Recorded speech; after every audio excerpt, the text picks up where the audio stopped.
In my last videos I showed you how you can use ball bearings or mind sensors to create a car that can run very smoothly because it uses ball bearings for the wheels or for the axles. Now this mind sensor ball bearing is very nice, but of course it's rather thin, and therefore keeping a wheel in place is a little bit difficult, and also the whole construction is a little bit cumbersome.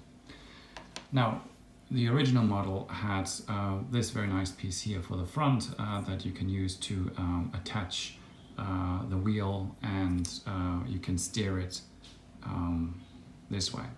So what I now created is a 3D printed version of this that has the same function as this piece here, but it has inside some very nice little small ball bearings.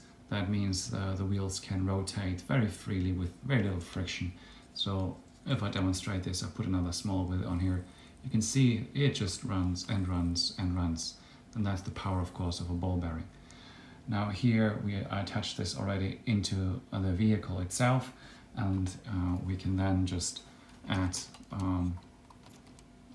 a wheel to the car. There we go.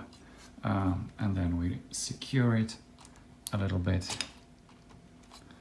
Voila. And then we have free spinning wheels that use ball bearings, and therefore this should give a very smooth, nice run.